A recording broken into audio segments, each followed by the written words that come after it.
Meus irmãos, o texto de Gálatas, por favor. Gálatas capítulo 4, verso 4. Gálatas 4, 4. E Paulo escrevendo esta, que é considerada provavelmente a primeira de suas cartas, escreve assim: vindo, porém, à plenitude do tempo, Deus enviou seu Filho, nascido de mulher, nascido sob a lei. Eu tenho uma amiga que, na verdade, um casal de amigos missionários, que hoje trabalham na Espanha, na verdade já trabalhavam lá em Madrid. E me lembro dela comentar uma ocasião, quando estávamos jantando juntos, que ela foi a uma padaria, ali na manhã de um dia, e percebeu que a proprietária da padaria estava atendendo uma cliente, e essa cliente bastante irritada, e fazendo certos comentários, e era época de Natal, e relativos a uma propaganda de Natal. Na verdade, no final ela descobriu que se tratava de uma propaganda do Natal, em que na verdade se fazia a menção da pessoa de Jesus Cristo, do nascimento de Jesus, relativo aqui ao Natal, era uma propaganda de televisão. E ela estava irritada, porque ela dizia que ela não entende que mania é essa agora que estão tendo de misturar Natal com religião. A minha neta, a mais nova, quando tinha metade da idade que tem hoje, perguntou para a mãe dela quando é que ia começar a festa da árvore luminosa. Que é claro, a maneira como ela entendia na sua infantilidade o Natal. Natal é marcado por tradições, muitas delas, mas o grande risco que corremos sempre é a perda de significado dessas tradições. Isso não acontece só com o Natal, acontece com tudo que fazemos. Às vezes o simples ato, por exemplo, de virmos à frente e contribuirmos, pode perder seu sentido, seu significado. Às vezes o simples fato de virmos à igreja num domingo como este que estamos presentes, pode perder o seu significado e se transformar somente mais uma visita à igreja. E não tenho dúvida, para muitas pessoas é isso. Eu estou indo para uma cerimônia sem um significado maior. E esse é o grande risco que sofremos com todas essas tradições, entre elas, claro, o Natal. E é por essa razão que eu gostaria de recorrer ao texto de Paulo, por alguns motivos ligados à própria carta que ele escreveu aos Gálatas. Os irmãos sabem que esta é uma carta de difícil interpretação, até porque nós temos dificuldade de recuperar o pensamento judaico da época para entender o que Paulo está escrevendo. Mas, em outras palavras, havia na Galácia um conjunto de cristãos, um número de cristãos que eram originários dos judeus e que estavam, na verdade, exigindo dos cristãos que praticassem alguns atos próprios do judaísmo. Esse grupo, conhecido como de judaizantes, eram, na realidade, judeus cristãos que comungavam, que, na verdade, frequentavam, que faziam parte da igreja da Galácia, da igreja cristã, mas que diziam que para ser de fato um cristão era preciso observar aqueles princípios judaicos anteriores ou aquelas tradições. Eles se referiam claramente à circuncisão, se referiam a guardas, digamos assim, de sábados, se referiam, na verdade, à guarda de alguns preceitos que fazem parte, é claro, do Antigo Testamento, não que eles não tivessem seu valor e seu significado, mas é esse o problema, eles perderam o sentido daquilo que, na verdade, Deus havia instituído e preservaram a letra, o cumprimento desses preceitos, exigindo cerimônias. E o problema é que quando nós fazemos essa mudança, ou perdemos de vista exatamente estas perspectivas, a tendência de termos uma religião vazia, porque ela está vazia de significado de fato, e a tendência de confiarmos em cerimônias, ou confiarmos em atos, e não na obra redentora de Cristo Jesus. Então eu confio no que eu faço. eu confio na minha contribuição, eu confio na minha presença à igreja, eu confio em atos que até são extremamente válidos, mas que não podem ser objeto da nossa fé, nem da nossa confiança. Eu passo a confiar, por exemplo, na minha leitura bíblica diária. Ela é muito importante, mas se ela se tornar apenas uma tradição, uma cerimônia, e eu confiar nela, eu desvio a minha fé do Cristo que ela anuncia para ela. Tá? Algumas pessoas até têm um certo, digamos, valor pelo livro em si, e não pelo conteúdo e a mensagem que ele traz. E esse risco eu sei que é muito frequente, até porque eu cometi esses erros. Eu me lembro, na minha adolescência, eu sempre tive alguns pesadelos, até que ultimamente não tenho tido tantos, mas sempre tive alguns pesadelos durante o sono da noite e durante um período de tempo, logo que eu havia me convertido, para tentar melhorar esses pesadelos que eu tinha, eu comecei a dormir com o meu Novo Testamento de Leões debaixo do meu travesseiro.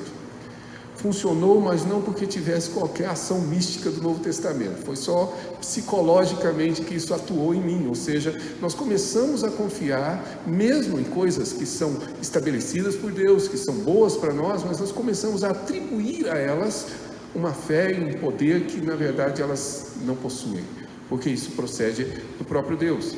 E é por essa razão que Paulo escreve aos Gálatas, para mais uma vez dizer-lhes veementemente que na realidade a nossa confiança só pode estar depositada em Cristo Jesus, que nada pode ser adicionado a Ele, ou no termo teológico que nós costumamos dizer, que Cristo é suficiente para a nossa salvação, de tal forma que não há necessidade de acréscimo de mais nada, absolutamente nada nos salva.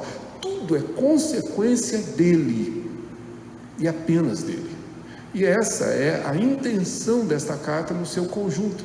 Em meio a ela, exatamente nesse texto que lemos, Paulo está demonstrando que, na verdade, a promessa de Deus veio antes da lei, e a promessa é a promessa da graça.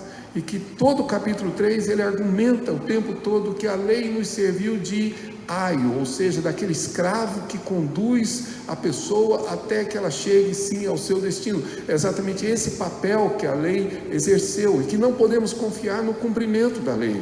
Não é guarda de sábado, não é guarda de preceitos legais que vão na verdade nos conduzir ou que vão nos conceder a graça. Esse papel da lei era de nos conduzir a Ele, ao Filho, e ele argumenta exatamente nesse texto.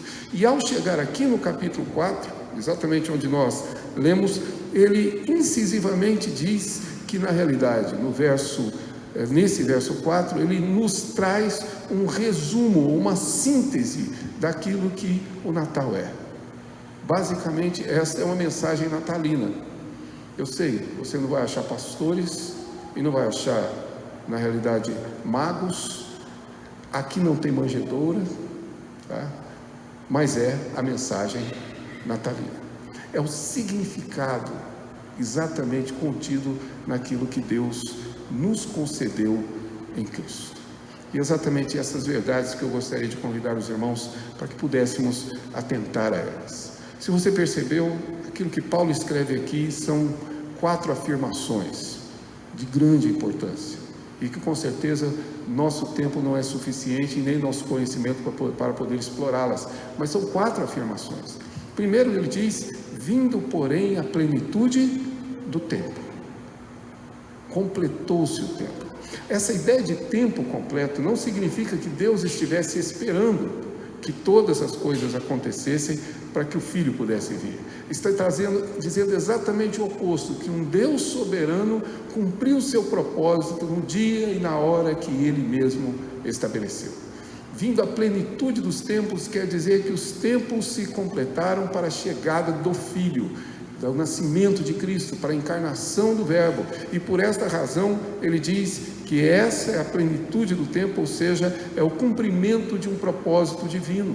Importante essa informação para nós, porque na realidade o Natal não é consequência de um, digamos assim, concerto na história que Deus fez. Pelo contrário, é o cumprimento do seu propósito. Me lembro que quando era jovem cantava uma música bastante comum na igreja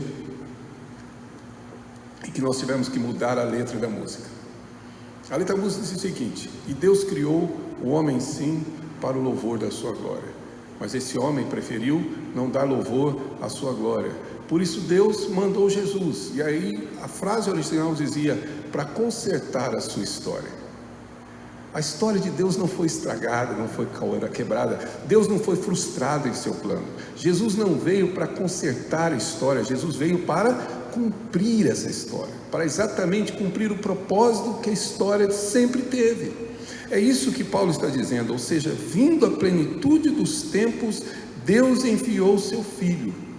E veja bem, quando ele diz que a plenitude dos tempos, ele está dizendo sim, que Jesus é a referência, o divisor de tempos, que a partir dele um novo tempo começa. Às vezes traduzimos isso como uma nova vida, mas é um novo tempo que inicia, ou seja, é exatamente aqui que começa um tempo diferente. Observe, o verso diz, no capítulo 4, diz, vindo porém. Ou seja, esse porém quer dizer que o tempo que agora se inaugura com ele é diferente exatamente do tempo anterior em que as pessoas estavam subjugadas à lei. Os irmãos se lembram quando Jesus diz que nós devemos, na verdade, aprender com ele, que é manso e humilde de coração? Lembram-se que Jesus disse, naquele contexto, dizendo, vinde a mim todos vós que estáis? Nós geralmente pensamos que Jesus se referia ao cansaço que a vida nos traz. A esse cansaço, né? Para quem foi na viagem ontem, esse cansaço nosso de final de fim de semana, não é esse cansaço, não é o cansaço físico, não é o cansaço que a vida nos traz, não é o cansaço de tanto sofrimento. Jesus está falando exatamente do cansaço que era colocado, ou seja, da fadiga, graças à imposição que a legislação judaica trazia, aquilo que os fariseus atribuíam, aquelas exigências contínuas, aquela contínua necessidade de cumprir preceito após preceito para agradar a Deus. É isso que ele diz, é a isso que ele se refere para vir a ele, porque o seu jugo é manso, seu jugo, seu peso, o peso do seu evangelho é suave, diferente exatamente desses preceitos religiosos. E essa é a grande dificuldade para entendermos exatamente o que Deus nos traz. Deus não exige de nós, em momento nenhum, que cumpramos esses preceitos para agradá-lo. O que Deus quer é que nós confiemos naquele que veio na plenitude dos tempos. Exatamente em razão disso que inaugura-se em nossa vida um novo tempo. Agora há pouco à tarde estava numa festa de aniversário de criança. Fazia tempo que não ia em uma, porque depois que seus filhos crescem, você não é mais convidado para essa festa, né? Aí depois você fica avô, aí você volta a ser convidado. Então, mas são as melhores festas. Não sei se vocês concordam, porque sempre tem os melhores doces, né? É sempre bem melhor servido. E tive a oportunidade de me sentar ao lado de um jovem e que estava com dúvidas. E achei interessante, porque a dúvida dele, ele me pediu para tirar alguma dúvida sobre a eleição incondicional. E nós começamos a conversar sobre esse assunto. E durante o assunto, ele fez uma pergunta: então, quando que isso começa na vida da pessoa? E essa é a resposta: quando, na verdade, Deus nos concede a fé, um novo tempo começa em nossa vida. E eu dizia exatamente isso a ele. Na minha adolescência, um pouco mais novo que ele, começou um novo tempo. O divisor desse tempo é Cristo Jesus. Eu não vivo mais, eu estou no tempo presente, mas eu não pertenço mais ao tempo presente. Nós agora usufruímos do que a Escritura chama de futuro, século vindouro, que chegou até nós na plenitude dos tempos pelo Filho. O Natal é isso, é o anúncio de que o propósito de Deus se cumpriu e se cumprirá. É a verdade de que Ele enviou no tempo planejado, exato, dentro da sua própria decisão, da sua própria vontade, o Filho veio. Não veio consertar a história, ele veio realizar aquilo que na realidade havia sido planejado em tempos eternos pelo Pai. Essa é a ação que Deus executa. E na plenitude dos tempos, diz o texto, verso 4, que Ele enviou seu Filho. Enviou seu próprio Filho, como acabamos de cantar. Ele enviou não um líder, enviou não, na realidade, um anjo que poderia fazer essa obra, enviou não alguém com essa missão. Na verdade, é o próprio Deus presente entre nós. Ele enviou o Filho. A divindade está presente, ou seja, é uma ação de Deus cuja ação depende apenas dele e somente dele. O que nós anunciamos quando celebramos o Natal é exatamente a presença de Jesus, é exatamente a presença de Deus entre nós, como nós falamos desde o início, esse Deus Emanuel que está entre nós, esse Deus que está presente. Pode parecer redundante ou talvez muito óbvio para nós, até o momento em que você precisa da presença dele. Nesse momento, essa verdade tem outro significado. Meu irmão teve uma enfermidade, ele foi trabalhar em um garimpo lá no norte do Brasil e contraiu malária. E com a malária que ele estava, foi internado, e durante a internação o quadro dele se agravou profundamente. E de tal forma, vocês sabem, a malária produz uma espécie de coma da pessoa, e são febres de horas marcadas, né? Sempre no mesmo horário, e necessário inclusive essa coma para que ele não tenha, na verdade, qualquer lesão cerebral em virtude exatamente da febre e da malária. É como Deus criou o nosso organismo para nos proteger, e ele deitado e já nesse processo em coma. Segundo a descrição dele mesmo, olhos abertos, mas sem resposta. As notícias chegaram para nós de que ele estava, de fato, muito ruim. Os médicos, ao examinarem, perceberam que ele não estava bom, não estava bem, e que o remédio, na verdade, o quinino, não estava causando o efeito. Então, portanto, teriam que aumentar a dose. Mas aumentando a dose, poderiam, na verdade, trazer falência. Então, o risco era dele morrer pela malária ou dele vir a falecer pela própria medicação que tomava. E nessa condição de certo desespero, os médicos disseram: não tem outra alternativa. Ele mesmo nos conta hoje, depois de recuperado, que embora ele estivesse em coma, ele ouvia tudo que se dizia à sua volta. Inclusive as enfermeiras comentando, dizendo que os médicos mandaram trocar o soro desse rapaz, mas este aqui não deve passar mais do que essa noite. E ele disse que a única coisa que ele se lembrava era de nós e de Deus. Afastado do Evangelho como estava naquele período. Eu me lembro que exatamente nessa noite, eu me encontrava de joelho em minha casa, intercedendo por ele. E nessa hora, o Deus Emanuel tem outro significado. Não é apenas uma história que se canta e que se conta em uma data específica do ano. É uma necessidade para quem precisa de Deus ao seu lado. Vindo à plenitude dos tempos, Deus enviou o seu Filho, que está conosco por toda a eternidade. Esse é o significado. E diz o texto ainda mais, que não somente enviou o seu Filho, mas que esse Filho é nascido de mulher. Na plenitude dos tempos, Deus enviou o seu Filho, nascido de mulher. Aqui claramente uma referência à encarnação. A verdade é que presente entre nós está aquele que é perfeitamente Deus e perfeitamente homem. As duas expressões juntas implicam no fato de que está entre nós o Deus homem, ou seja, o nosso Redentor, que é tanto Deus quanto homem perfeitamente. É uma referência clara a essa encarnação dele. é uma clara demonstração do fato de que ele é, aqui neste caso, enviado por Deus por uma necessidade de um sacrifício a ser feito a nosso favor.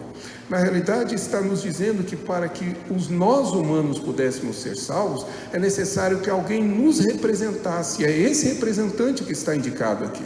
Ele veio como homem para tomar exatamente o lugar que é nosso, como nós acabamos de cantar, para sofrer exatamente tudo aquilo que nós sofremos, para padecer tudo aquilo que nós, na verdade, merecemos padecer. Ou seja, ele veio pela necessidade de que a morte fosse alcançada ou fosse paga, para que o pecado fosse pago por alguém que fosse humano. Afinal de contas, quem caiu foi um homem também. Essa é a ideia, ou pelo menos o pensamento de Paulo ao escrever, ou seja, a demanda ou a necessidade gerada de que ele viesse para que nós pudéssemos ter vida.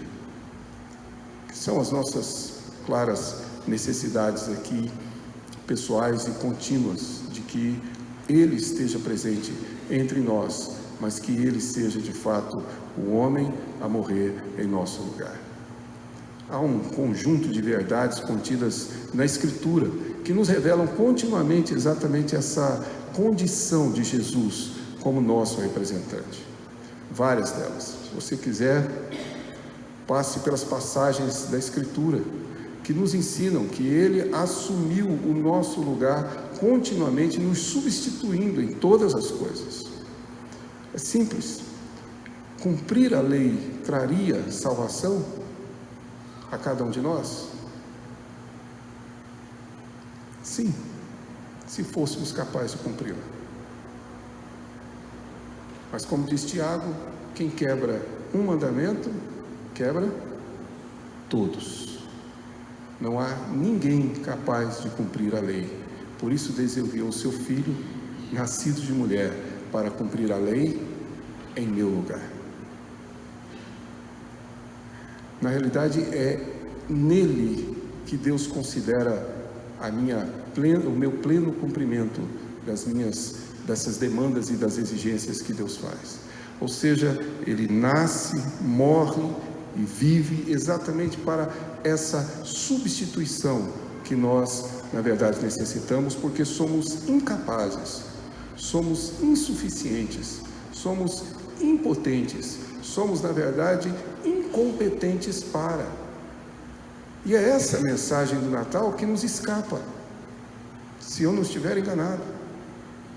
Entre, digamos, ceias e presentes, nós nos esquecemos que ao celebrarmos esse dia, nós estamos dizendo que nós não somos capazes, que nós precisamos que Ele faça por nós, porque nós não somos capazes de agradar a Deus, de cumprir a sua lei, de satisfazer a sua vontade, de vencer o pecado por conta própria, de superar as nossas próprias, digamos, inclinações pecaminosas, de sermos de fato santos, para que isso seja o suficientemente agradável diante de Deus. Quando nós celebramos o Natal, nós estamos dizendo que nós não somos capazes de cumprir o que Deus já exigiu de nós. Mas se eu não me engano, nas ceias, ninguém se lembra disso. Durante os presentes, não nos lembramos. Pelo contrário, a gente sempre acha que merece um presentinho melhor. Tipo amigo secreto. Você sempre dá um presente bom e ganha um par de meias. E você fica com aquele sentimento de que você merecia algo melhor. De que você, na verdade, realmente merece esse cuidado e essa atenção que Deus nos dá, mas ela nos é concedida porque Ele vem e é nascido de mulher. Mas no texto, exatamente por isso ele diz que Ele é nascido sobre a lei, ou seja, nascido debaixo da lei, ou como eu disse, nascido para cumprir a lei. Aquele que é o legislador, ele na verdade é colocado debaixo da lei, para ocupar o nosso lugar. Mas se essas afirmações parecem muito teológicas e distantes de você, então leia as consequências dela na sequência. Verso 5. Tudo isso foi feito para resgatar os que estavam sob a lei, a fim de que recebêssemos a adoção de filhos. Tudo isso foi feito para nos livrar da lei, para nos livrar exatamente do peso que a lei nos traz. Não sei se você já leu o texto de Deuteronômio 28. Em Deuteronômio 28, Deus faz, na verdade, Moisés faz um discurso, e ali existem uma pequena porção de textos dizendo quais são as bênçãos daqueles que cumprirem a lei. Mas logo depois ele começa a falar das maldições. Agora, se você tiver tempo em casa, vai lá. Você primeiro vai perceber que a quantidade de maldição que tem lá é muito maior do que as bênçãos. Não porque a maldade ou que o juízo de Deus seja maior do que sua graça, não é isso. Mas é que o aviso e o cuidado de Deus em nos corrigir e disciplinar é maior, porque esse é o nosso maior risco. Você começa lendo e são maldições sem fins para aqueles que não cumprem a lei. Todas essas maldições recaíram sobre nós. Eu não estou dizendo que vão recair. Eu não estou dizendo que isso poderá acontecer.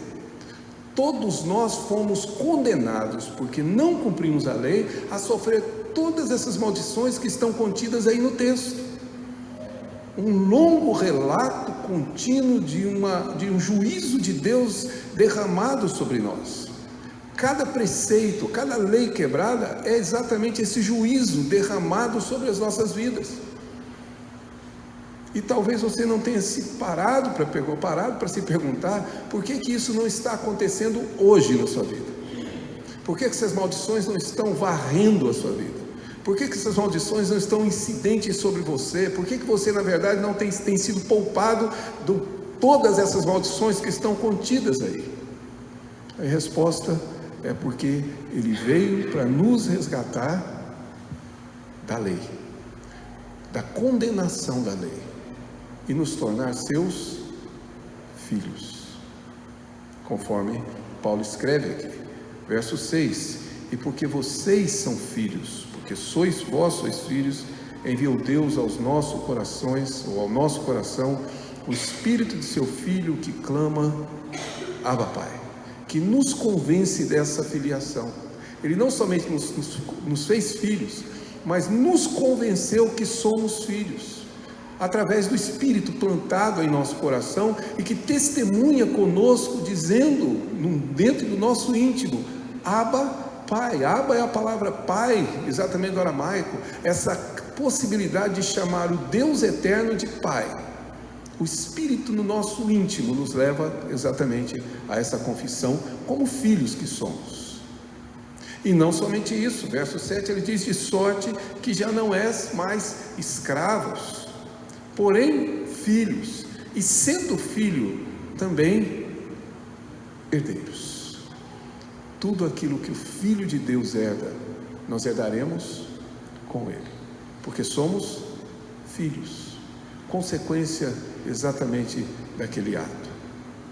Para nós hoje isso talvez também não fique muito claro, porque a nossa relação paternal, filial, não alcança muito bem as circunstâncias em que isso foi descrito.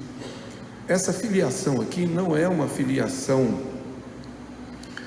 natural.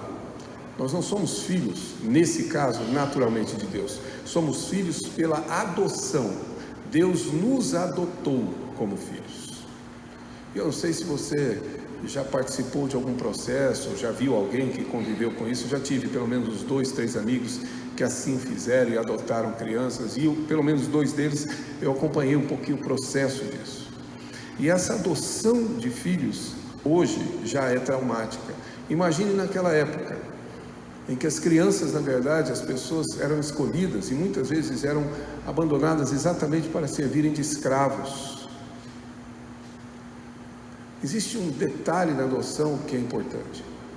Os filhos naturais que temos, nós não os escolhemos. Pelo menos ainda não, né? Com essa nova bioética é capaz que algum dia os façam, mas nós não escolhemos, tá?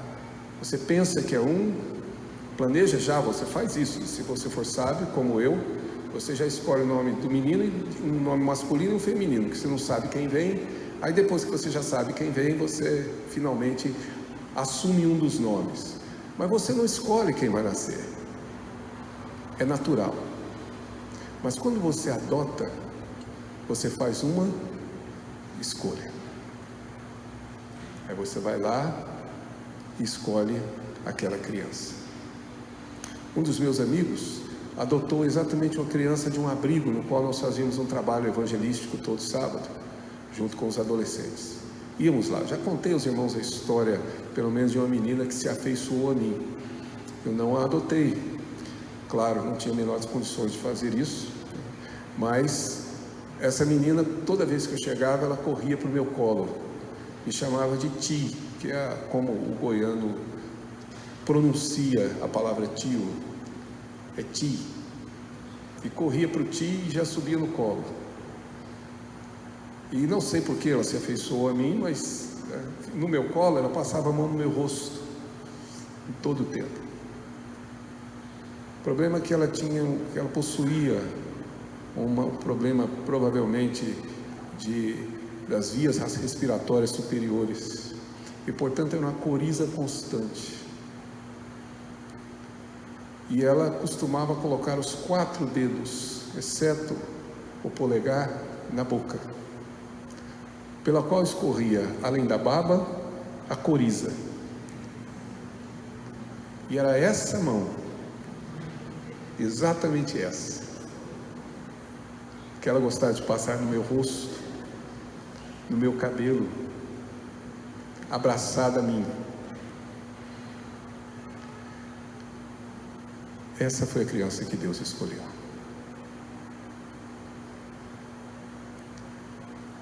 É assim que Deus faz a escolha. Não os mais bonitos, os mais saudáveis, os mais inteligentes, os menorzinhos, mas os pecadores, aqueles cujas mãos estão sujas de pecado, aqueles cujos corações o rejeitam,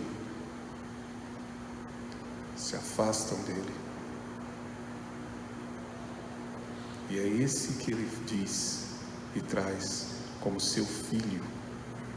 E para que ele não tenha dúvida, ele lhe concede o Espírito Santo, para que no íntimo dessa pessoa o Espírito clame e nos convença: Abba, Pai. E nos enche o coração de esperança, porque a herança está preparada. Não sou escravo, não sou servo, eu agora sou filho, e a herança está preparada. Tudo isso nós resumimos em uma única palavra: Natal. A festa da árvore luminosa, a festa que alguns querem que não tenha nenhuma noção, nenhuma relação com qualquer tipo de religião. Mas essa é a nossa festa. Este é o significado, e que vai nos acompanhar, não apenas nessa data, mas todos os dias de nossa vida. É provável que durante o próximo ano você tenha e sinta no coração a necessidade de dobrar seu joelho em seu quarto, em silêncio, orar e pedir a Deus que de fato ouça você em sua angústia, pois naquele dia o Deus Emanuel estará com você. Naquele dia será Natal, porque Ele se fará presente para ouvir a sua voz, para trazer paz, para trazer conforto e para trazer esperança a corações aflitos. Precisamos de Natal não por causa de uma festa, precisamos porque não vivemos sem exatamente o significado desse ato de Deus a nosso favor. Vindo à plenitude dos tempos, Ele enviou seu Filho, nascido de mulher, nascido sob a lei, para resgatar-nos e nos fazer filhos, para que o Espírito no nosso íntimo clame Abba, Pai, e para que nós, como filhos, vivamos na esperança da herança que receberemos das mãos dele. Que Deus nos convença dessa verdade e nos alegre pelos motivos corretos e verdadeiros. Vamos ouvir o nosso coral mais uma vez.